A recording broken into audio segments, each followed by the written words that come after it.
Hi there. Aneel from Steppe Gold Limited, Executive Vice President and Director. For those who are new to the story, Steppe Gold is a new gold and silver producer based out of Mongolia, where we brought our oxide mine into production in April 2020.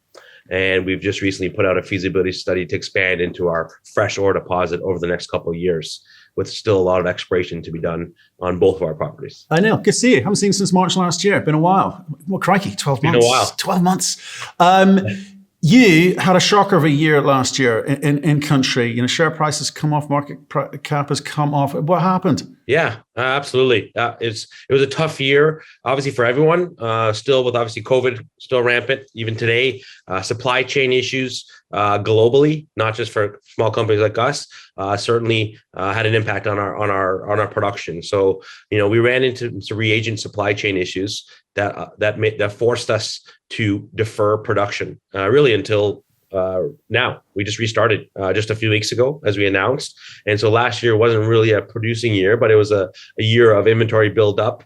We still put out a feasibility study on an expansion project, and we solved the issue of supply chain. And that's obviously a big deal for us, because we never had any issues when we were a producer. Our margin was fairly high and robust. Cash flow was strong, but we had to defer that, and you saw that in the share price, because a lot of people assumed we'd have to raise equity to make it through the winter to bring production online, and we didn't. So thankfully, we made it through. As a large shareholders, as board of management, we're aligned with our investors, and we wanted to do everything possible to not have to raise dilutive equity at those levels, and that's what we've achieved. Okay, so I want to come on to the money in a sec, but let's talk about these supply chain issues specifically. So you mentioned reagents in the press releases, and you just mentioned it again there. Was that the only problem here? And where were you getting supplies from that kind of dried up, and where have you gone to solve the problem? Absolutely. So to be clear, there was no shortage of the supply out of China. That's where we've had no issues from the start. We were procuring it actually from the land border across. 10 days, make a payment, 10 days is on site. It was actually a very good supply chain and logistical exercise.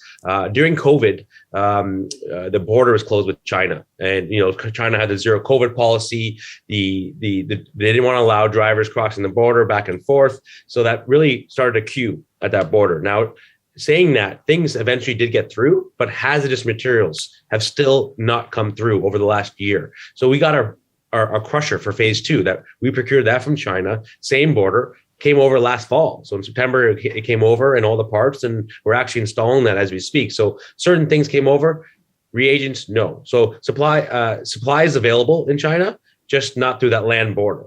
So what it forced us to do, obviously, is, as any company should do, is not have a single source for any equipment or agent, or you should always have multiple sources. It's obviously the best way to diversify your risk. Even then, you still can't control what happens globally.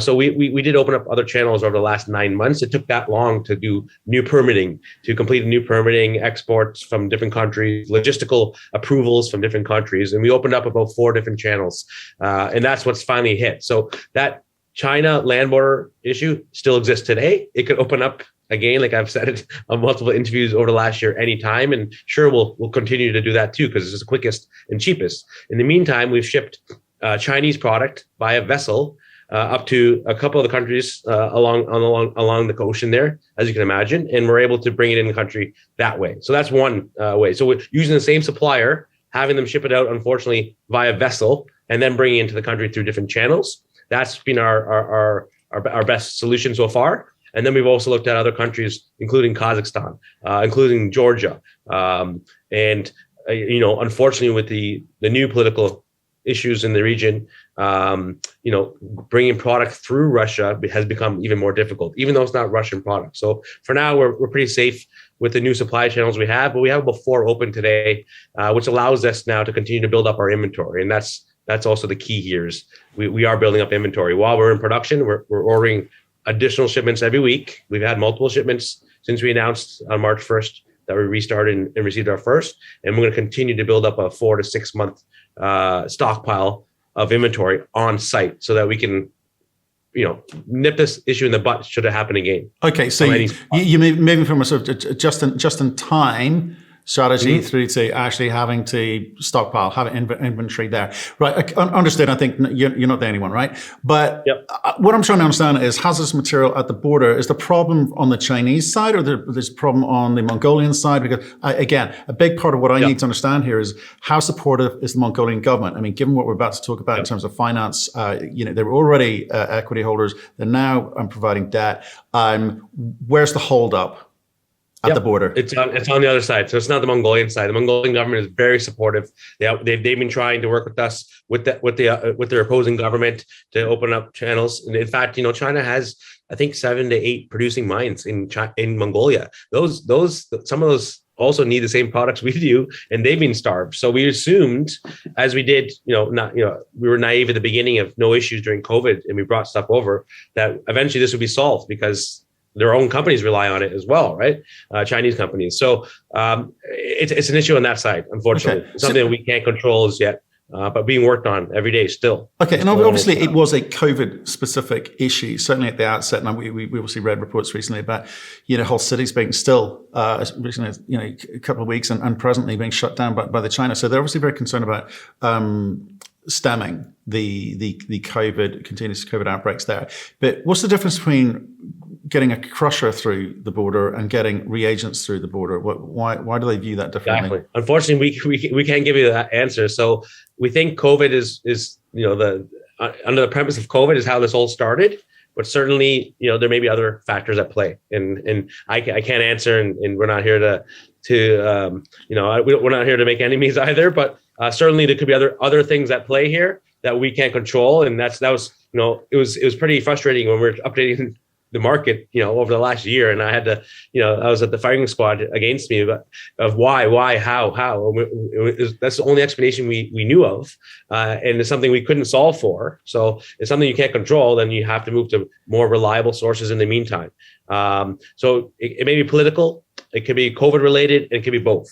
I can't give you that answer, but it certainly started with COVID because they closed the country off and nothing was getting through at one point. But maybe it's more opportune to focus on hazardous materials. Okay, so let's kind of look to the positives here, right? So last year wasn't a complete write-off. You were able to produce. You just put out the financial results for the year in 2021. So some money came in. Can you give us the highlights there? Yeah, listen, we still managed to produce over 12,000 ounces at a high margin, bringing in some capital. EBITDA positive still, right, on a very small amount. So without any new shipments for over a year of cyanide, we still managed for the 1 quarter we were in production to generate some cash to allow us to not have to raise equity, which obviously you would have seen the drift in the share price through the summer down, where people assumed that we would have to raise equity without any new shipments. So that was certainly a positive last year of having some production without any real top up of the key agents to be a producer and process.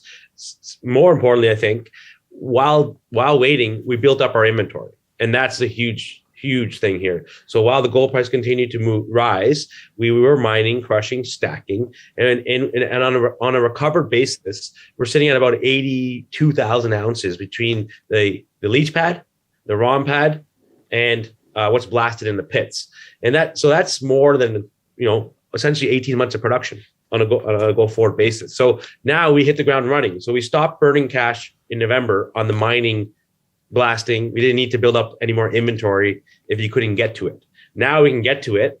We're restarting mining, crushing, stacking, and blasting for additional, in the pits. But we're also now processing this inventory that we have. So that inventory is sitting there, mainly paid for last year. So all our capital went there. And so as we now start ramp up here, as we're doing, the cash will come out very quickly and build up. So that's the beauty here is that's a big deal. We hit the ground running because if you remember, we never had any operational issues when we were in production. So the first 9 months when we started again at a very tough time in April 2020, where COVID, you couldn't get in the country, COVID closed all the borders. So even people assumed we wouldn't get cyanide in the country, reagents in the country then. right? Because the border was effectively closed. Through our government relationship, they were able to bring that on because the gold production is important to them as well.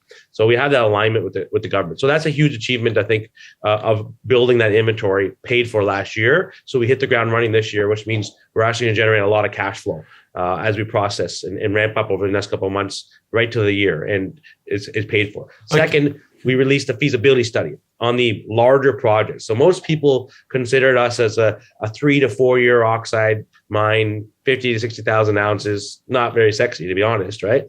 For us, it was great because that generates the cash flow to grow your business through exploration, but also the phase 2 that we knew was already there in terms of scale and size. Now we put a number on it, and we showed that there's 10 and a half years of mine life at about 100,000 ounces run rate sitting there below us, just starting from 40 meters. So that's a permitted expansion sitting right below the oxide mine that in 2 years we can bring online while still having the cash flow machine from the oxide mine. So, for the next 2 years, we'll be producing the oxide mine, but then transition to the fresh ore. So now we have today 12 and a half year mine life. Yes, the next 2 years is only about 50,000 ounces per year, give or take, but then we double our production profile. And a lot of that cash flow from the next 2 years pays for that expansion. So that's a big deal. That's a big achievement. And yet a lot of room to grow, which we can get into later, I'm sure. But more importantly, 2 weeks after we announced that, and of course, no one cared because we were in the penalty box of not being a producer, so our share price still didn't really move or react to that. We received a $60 million US debt package sponsored by the Bank of Mongolia. This is a landmark, first of its kind, of that scale and size. It was sitting there, approved within 2 weeks. I don't know too many companies that can announce a feasibility study and have almost half the capital for that, the capex for that phase 2 in 2 weeks lined up. And so that shows a very good vote of confidence and strong vote of confidence for Steppe and the government in us. The government wants to increase gold production. We're one of the leading companies to help achieve that in the next couple of years. And they allowed us to get through the winter and continue the phase 2 expansion items without waiting for a larger expanded package. So it did a few things, obviously. Kept us from not having to raise equity. Kept the phase 2 expansion going while people still couldn't get in the country. It could be 6 months for international financiers to get there and then write checks. So instead of waiting for them, we got that vote of support and capital available to us domestically. Huge vote of support. Rick, explain to people why it's important to you that you got the money from Mongolia for this, because if I look back to Canada and the institutions, because you certainly had good institutional support when we spoke about it about a year ago. They will have wanted to have raised this money for you, clearly, predominantly, I suspect, as equity. Do you think you're going to lose their support at a time when you probably need them a bit, given you're in the penalty box? No, I think now is an opportunity for them to also look good in front of their clients, because many of these investors get to buy in a lot cheaper than even our last financing, and where we ran up before even having some of these milestones. I know, but they want fees, right? The bankers want fees. Yeah. They want to raise money, charge you fees. As a former banker, and you know that business as well, obviously very well. We know how to feed the street. We've increased our research coverage with banks that haven't paid a fee to, right? In all this is over the last 12 to 18 months. So no, there's always room for the banks to be our partners. They are our partners, just like everyone else. It has to be at the right time. So if we went to them in November and said, hey, we're looking for the money, give it to us by January, good luck, right? So what this package did is allow us to keep moving forward while we build that international syndicate and grow that debt base. So they didn't lose anything. In fact, we're just basically going to refinance this out and grow it and bring in whoever wants to participate, whether it's other international banks, some traders. So there's a couple opportunities, I guess. We've actually created more opportunity for them by the refinance in a larger amount, but we bought them time as well, and we bought ourselves time. And that's the key, I think. So no, I think they're happy. And obviously the equity side is where they make fees as well. There's debt side and of course equity side. We don't need to raise money at these levels. And our last raise was, I think, 2.15 just under 2 years ago. And we never planned to raise below those levels. And I don't think we need to until we're multiples of where we're trading today. So certainly there is an opportunity if they support us, get more eyeballs in the story, and help us close the valuation gap, because we are we were always undervalued, and we still are today, but it's okay. It's a show me story. We have to build some credibility over the next few months with production, maybe some other exploration news. But bottom line is there's a lot of room for our partners to play in the future. So they're okay. That's why we're having a site visit at the end of April, first time in 2.5 years. And there's 4 banks coming so far, and I think a 5th or 6th are getting approvals. Still, not everyone's allowed to travel as yet, and there are obviously other people we're competing with other companies, but certainly we're seeing the interest. Okay, so there's something for them in the future. You recognize the need for that, okay, and I think that benefits not. They may be chasing fees, but it's going to benefit the extra eyes are going to benefit retail as well. So that's fine. Talk to me about this kind of ramp up period now. So you've gone out and found other sources, multiple sources for your own supply chain. Obviously, last year's numbers, as you say, for obvious reasons, not so good. But this year, you've got the benefit of having spent the money in 2021, and therefore, I guess margins will improve for this year for the production that you do have. So, what are you expecting? How are you expecting this to ramp up for the next 2-year period? Yeah, so as many know, the heap leach is not supposed to be started and stopped. So we ran into that. And that's why, production, we're in ramp up mode again, right? We haven't produced much since last summer. And so we are now there and the solution's obviously ramping up and inventory is already there. So we see this, next kind of, 6 to 8 week period as ramp up to get to more of our run rate, I guess production forecast. And over the next 12 months, we're fairly comfortable. If there's no supply chain issues, we continue to produce as we've started now. We already have the inventory, so we don't have to worry about blasting. We don't even have to worry about mining. That's the beauty here. We can produce 50,000 ounces. Not this year. You're not aiming for 50,000 this year. Next 12 months. So let's just call it by the end of Q1 2023, right? So the next 12 months. So this year would be 9 months. Let's just call it 40.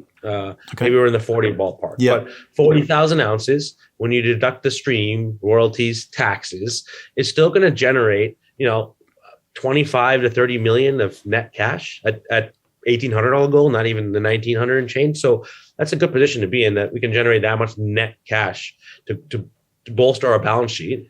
And then there'll be similar the following year. But, let's just call it 50,000 ounces. So 40,000 ounces for the remainder of this year. Let's call it 50 for a full year in 2023.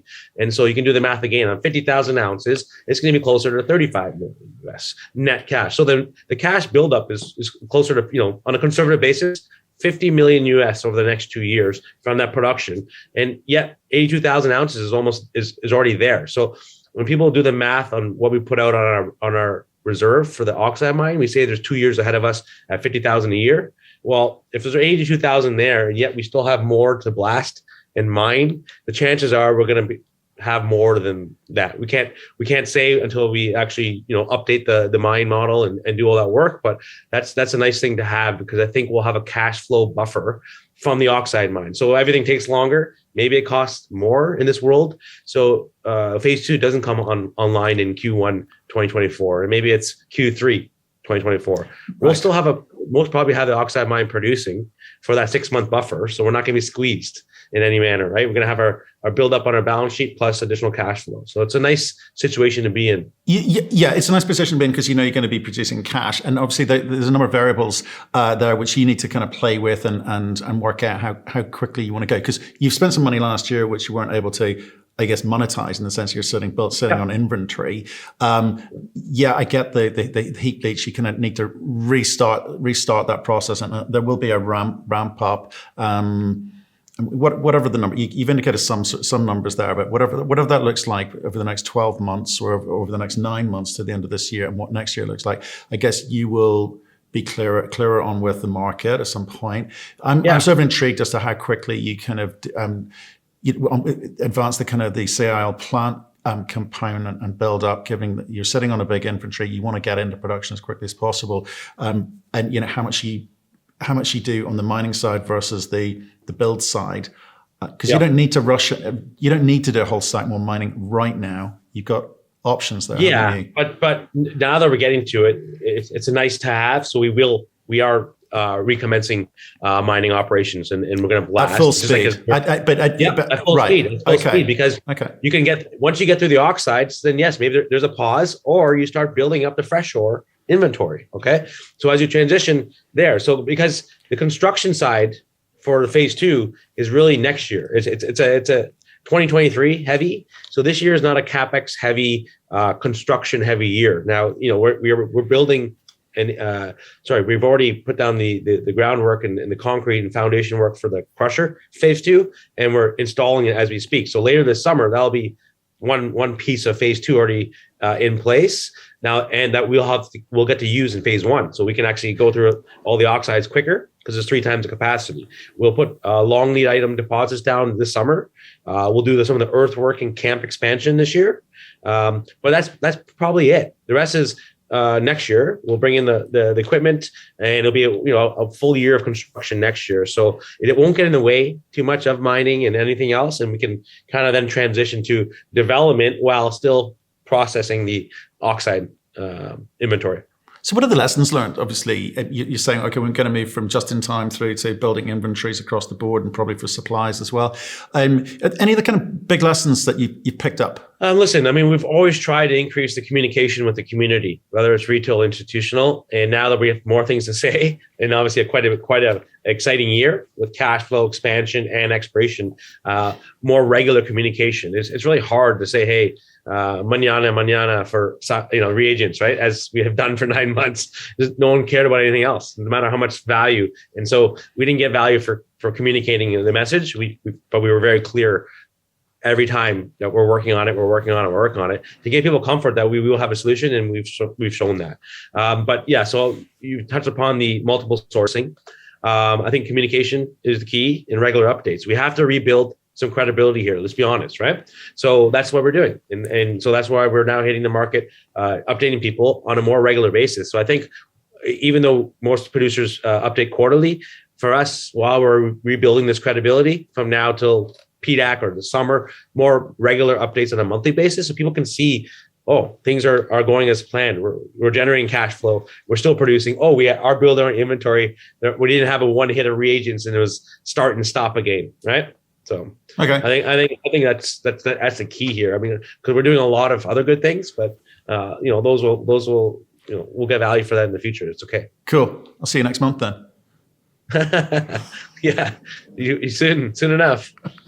Aneel, good to catch up, and thanks for running through that. I know it's been a difficult 9 months or so, and like I say, there's been nothing really to talk about while you've been waiting. But as I said last time I watched this, I kind of was intrigued to see whether I'd like the story. I did, and then you kind of got hit by all those factors we talked about today. So looking forward to see how you build this thing out, and stay in touch. Okay. Yeah. Thank you very much.